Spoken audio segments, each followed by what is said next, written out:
Hello दोस्तों, नमस्कार। इतनी बड़ी न्यूज आपके सामने आ रही है कि आप भी इसको सुनकर दंग रह जाएंगे। जी हां दोस्तों, अमेरिका की माइक्रो सेकेंड्स में ट्रेड करने वाली एक कंपनी है जिसका नाम है जेन स्ट्रीट।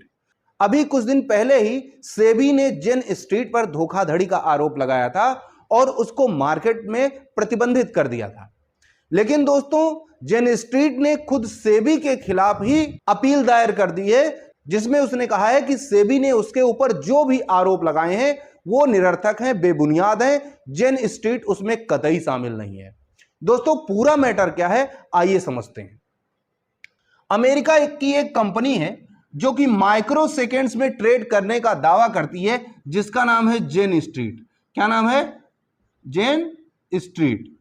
और इस कंपनी ने 2023 से लेकर 2025 के बीच में 3600 करोड़ रुपए से भी ज्यादा स्टॉक मार्केट में ऑप्शन ट्रेडिंग में कमाए हैं। 3600 करोड़।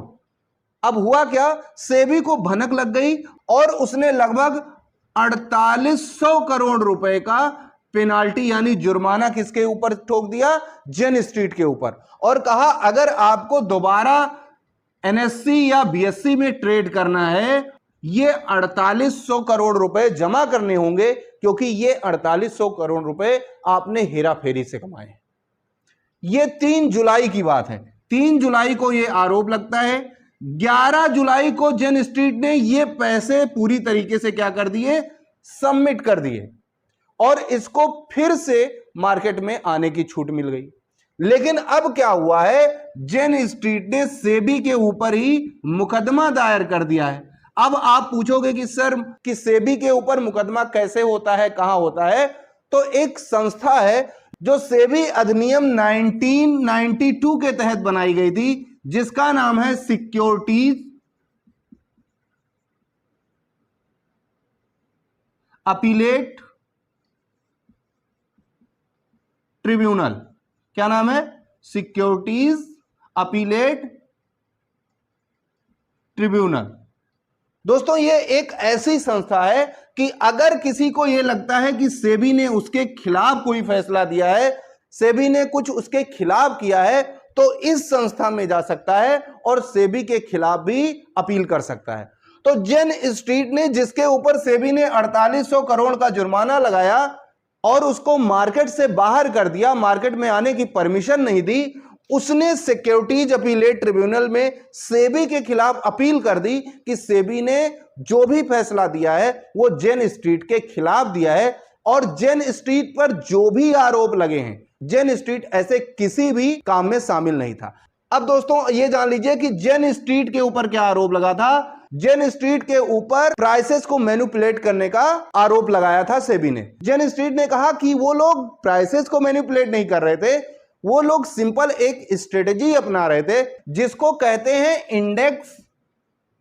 Index arbitrage strategy. अब आप पूछोगे कि सर ये इंडेक्स आर्बिट्रेज स्ट्रेटेजी क्या है?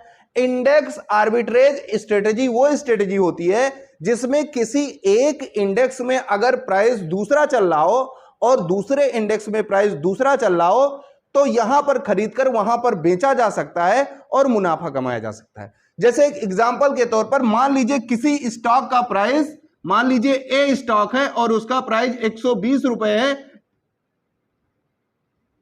एनएससी पर और बीएससी पर इसका प्राइस है 125 रुपए। तो यहां पर 120 में खरीद लिया जाएगा और बीएससी पर 125 रुपए में बेच दिया जाएगा। जो 5 रुपया होगा वो ट्रेडर का मुनाफा हो जाएगा। तो जेन स्ट्रीट कहता है कि इसने तो सिर्फ इंडेक्स आर्बिट्रेज स्ट्रेटेजी को ही अपनाया था। ये क्या करता था? एनएससी पे खरीदता था, बीएससी पे बेचता था, बीएससी पे खरीदता था, एनएससी पे बेचता था। तो यही कर रहा था, इसने और कुछ नहीं किया और ये भारतीय मार्केट में पूरी तरीके से वैलिड भी है।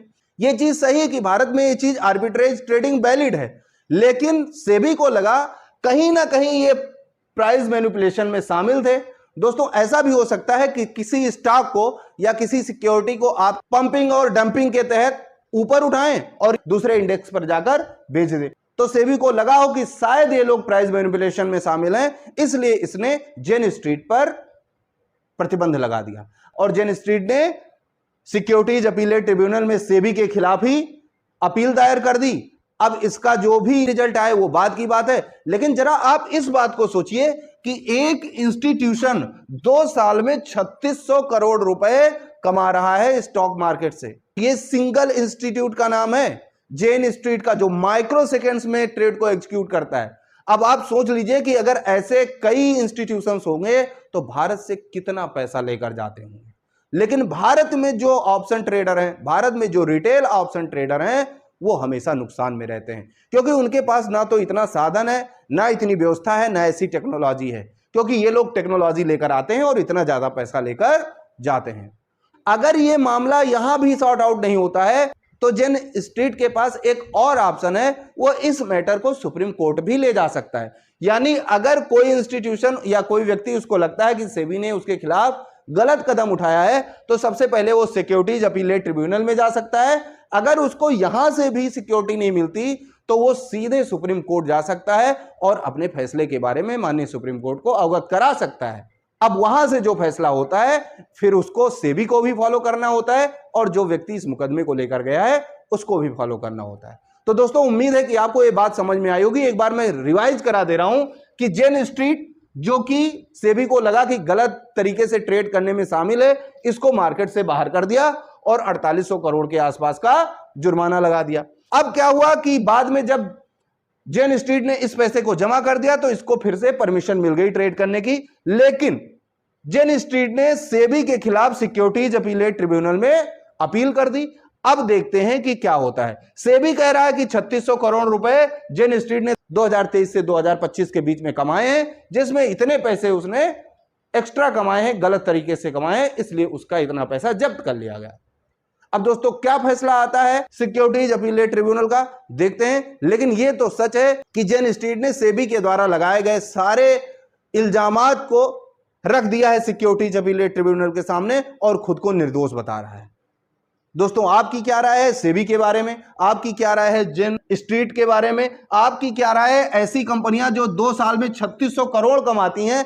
जो भी राय हो उसको कमेंट बॉक्स में लिखिएगा।